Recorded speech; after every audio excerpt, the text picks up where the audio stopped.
I was so used to this idea that I would have one job, and I've had one job for almost 14, 15 years of my life. I'm at a stage where learning is really important to me. I'm working with the kind of brands and companies that further learning and development in the country. And that in itself is such a blessing for me that it doesn't seem hard to manage these roles. I feel my best self when I'm learning something. And kind of moving into this industry is an extension of that need from me.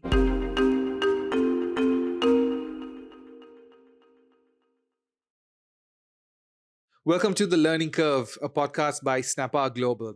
Today I have with me Nadiya Lanerolle. Nadiya has a career spanning 16 years in media and television, where at one time she was the first female producer for iconic shows such as Who Wants to Be a Millionaire. She moved from there to the world of advertising and copywriting, working in PR.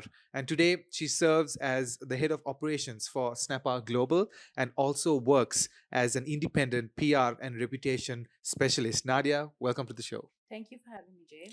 It's great to have a familiar face, having worked together at Snap Ark, but perhaps an unfamiliar story. And I'm really intrigued and curious to learn about how you got here. So, if I can start things off by asking you, you have a lot of experience in PR, crisis management. What really frustrates you about PR in Sri Lanka?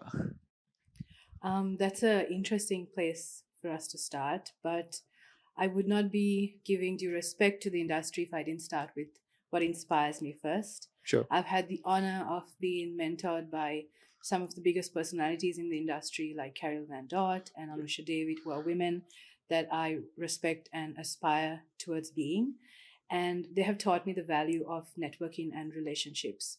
While I have grown in the industry, I have fostered the kind of media relationships and the networks that require me to create the reputation impact that I need to. That being said, hopefully we can talk about it later about while relationships and networking is a priority, there are other things as the industry evolves that we need to kind of prioritize. And that has been kind of the biggest inspiration, the women and the other people in the industry, the media in the industry that has kind of inspired me. Going on to kind of the frustrations of the industry, I feel like, well, it's twofold. One is I feel like the industry is not doing what it needs to do to attract younger people to the profession.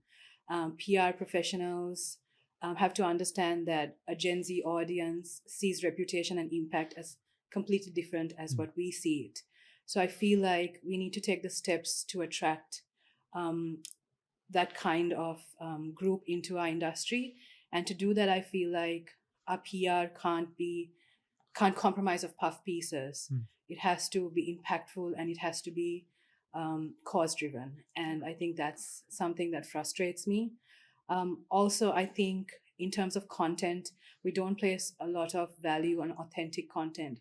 Our content always tries to gloss over hard questions and kind of focus on the positive things, which is important. But also, I think our readers and our audience are a little more astute and they want to know real things about organizations, whether they want to work in that organization or whether they want to do business with that organization. So our content needs to be more authentic. And I think those are my frustrations with the industry. No, I really like essentially keeping things real. Don't just sugarcoat and say everything is perfect all the time. This is some great points. Coming back to your role today as head of operations at Snap Ark Global, could you perhaps give an overview of the role that you play and also the sort of impact that Snap Ark has? Sure. I mean, getting into Snap Ark. So Snap Ark is, for the lack of a better word, does corporate training. But what we're trying to do is create awareness about our methodology, which is this idea of facilitation. The idea that companies and the people who work for those companies can find the solutions within themselves when it comes to leadership and team building and conflict resolution. We facilitate conversations, and we do that through very unconventional methods that include bringing kind of joy and the idea of play to kind of the whole workshop that we designed for them. So coming into it as a facilitator is new to me. I'm essentially changing industries. But the draw for me at Snap Ark was that I got to teach comms and PR and further the mandate that I have, or the vision that I have for the industry, which is a little more progressive than maybe what agencies try to create. And what I mean by that is I'm teaching organizations to understand that when they hire a PR agency, it is not as simple as disseminating a press article. I'm asking companies to ask more from their agencies and ask more from their corporate communications team about storytelling. And that's what I teach at Snap Ark, and that's kind of my mandate at Snap Ark. And the second one is to introduce media training in Sri Lanka. Training in Sri Lanka is not available. Usually CEOs or managing directors head off to other countries like Singapore to learn that. I have been lucky enough to be able to create a simulation-based media training so that CEOs and managing directors and other key personnel know how to face the media, and not just face the media when it's easy, but face the media during a time of crisis. And that's something I've brought to the table with Snap Ark. And of course, because our company is based in Nepal and Dubai, it's important to solidify our Sri Lankan operation. And that's what I'm here to do with you. It's been quite an interesting journey working together. I too am someone that came from a different industry. I was in NGO, and then I came to learning and development. You are also someone that has, I guess, changed industries more than I have. How do you take the learnings from each industry, and what sort of inspires you to make that decision to enter a different industry and start working? I think it's the evolution of who I am. While I worked in companies where I could create really good work and manage really influential brands, I'm at a stage where learning is really important to me. And I'm working with the kind of brands and companies that further kind of learning and development in the country. I want to teach and I want to be taught. I feel my best self when I'm learning something. And kind of moving into this industry is an extension of that need from me. And also, I feel like in terms of television, the content that I can make for television doesn't necessarily have to be in the structure of an organization. If I want to create good content, I can create good content. And also in terms of advertising, I feel like I'm able to further the mandate of a more progressive kind of PR structure on my own. And I'm lucky enough to have created the platform for me to do that. Changing industries is hard, but that poses the most challenging work of my life, and challenges where I get better, I feel. So, yeah. Yeah. I'm really curious to learn more about your start as a producer with Capital Maharaja Group. It wouldn't have been easy, especially, a decade back, being young, being a woman, working in television, and getting the opportunity to start on a show like Who Wants to Be a Millionaire. How did that unfold? What were your challenges and learnings from that? I didn't have a TV when I was young. My parents didn't think it was important for a house to have a TV. I still don't have a TV. But the kind of not having access to a TV when you're growing up and everyone's watching the cartoons that you want to watch, I soon slowly had this kind of like obsession with this box that had pictures. And then when I got older, it started to be this need for understanding the technicalities behind it. Right. So as soon as I was out of school, I wanted to do my degree, but I wanted to study at the same time. And TV was I started in advertising, very short stint, but I soon wanted to go into TV. I wanted to go into direction, and TV was the best place to do that. I think those 5 years at the Capital Maharaja Group, I created some of the work that I'm most proud of, with a group of people who were as passionate about me, about the work. I was surrounded by women as well. We were lucky enough to have a group of women who were creating content. It was difficult because in both the industries I've worked with, in advertising and television, the work life balance is not a priority. But at the time when I was in my mid 20s, it didn't matter. The content and the credits that would roll with my name on it was the most satisfying feeling. It was interesting because it was very challenging on my health and my mental health, but also it was also very rewarding. I don't think there is a platform for me to do that in that way again, but me and my friends, my colleagues always talk about it with such fondness. We were given the opportunities that young people my age didn't have. And I think we were very forthcoming about what we wanted from that experience with our superiors, our bosses. And we were lucky enough to get that in return and given these kind of programs. So I'm very thankful to my mentors at the time, like Chandana Surya Bandara, who supported me in getting these really great opportunities to produce and direct. Mentors clearly is sort of recurring theme, and you've been quite fortunate to find or come across the right people that wanted to invest in you. But for the young audience, I guess, watching today, what would you say is something to look out for when being comfortable enough to approach people that they look as mentors or that they want to work with to learn an Indian industry? I mean, what you're asking for is for someone to share their experience with you. Their experience is incredibly personal. Obviously, when I was younger, I didn't understand that. I thought a mentor's word was sound, and it had no fault. But as I got older, I saw it more critically, and I think we speak about critical thinking all the time. The importance of being critical when absorbing kind of ideas. So I am so glad when mentors or people around me share their experiences, because that's the whole point of like life, right? To share your experiences with each other. Yeah. But I also think about it critically in terms of how it helps me and what my vision is in that. Mentors are great, but it's important to have a very strong sense of self to take on that experience and do what you will with it. Yes, so it's Yeah. kind of a balance, like everything. Yeah. So if I could just steer the conversation towards your multiple roles. You are someone that is currently as the head of operations at Snap Ark, like we mentioned, and also you are an independent PR reputation specialist working for different brands on a Yeah. daily basis. And in addition to that, you also work with different companies with like strategy, with marketing. So how do you manage multiple roles and how do you still achieve the quality of work that you give at that high level?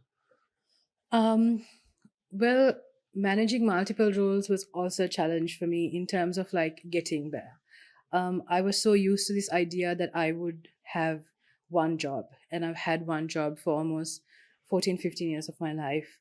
But kind of foraying into the area of being a consultant and working for multiple companies, working with multiple companies, I have been lucky enough to work with brands and ideas and people who are more like-minded to me. Right. Now they reflect my values, and that in itself is such a blessing for me that it doesn't seem hard to manage these roles. Right now, Snap Ark is a priority in terms of time, so I prioritize that, because I'm also training as a facilitator. I'm also facilitating with companies. The second one, which is my PR business, that comes from the experience of being ahead of a PR department for a really long time. And I want to work with companies who are maybe not kind of the multinationals I worked with before, but local companies who are trying to make a difference. And honestly, it's just about priorities. Sometimes one day, for example, Snap Ark will require all my time, but the next day I'm able to kind of manage that with another client. What really helps is that I've been kind of empowered to empower other people. So I have a team of freelancers and other consultants who work with me, and that helps me provide work for other people, but also helps me manage my time better because I have support. And it's a really interesting experience because you make your own time and you make your own hours. And honestly, in retrospect, I wouldn't have it any other way. Um, as a female business owner, someone who represents herself out there, pitching to clients, getting businesses, um, what are some of the challenges that you've seen right now compared to the challenges perhaps that you experience in the corporate world? And do you think, for instance, in the corporate world, that there's an effect in retention for women in the workplace? Okay. So 2 questions. Okay. So the challenges I face now as kind of a business owner is that it's reputation, right? I have to create a reputation for myself. Back when I was in a company, I expected the company to create that reputation for me. But what they were doing was creating a reputation for their business. Obviously, there is a conundrum with companies like, do I profile this person or do I profile my business? And I think it's smart business for them to profile their business because it doesn't depend on a person. But what that required me to do was, when I kind of got into this, was profile myself. And so it is difficult for companies who I'm working with now to take a chance on an independent. But I'm so glad that they see the value in what I do and the fact that I have a more hands-on approach with them. So while it's a challenge, I'm kind of turning it into a positive. In terms of retention in the workplace, I can only speak for the 2 industries I have worked in, television and advertising. I think it comes down to work-life balance. The kind of woman that works in those industries has to sacrifice a lot in terms of like their personal time in order to be really successful and go up the rank in those industries. So I think it's important for women to have access to menstrual leave, for example, or childcare services, to make it easier for them, and flexible hours, work from home, to make it easier for them to have a life outside their job. Because what companies need to understand, and that's what we help companies understand, is that a happy employee who has a well-rounded life, especially outside their job, is what retains people. And I think employees need to feel that they're learning something and they're being inspired.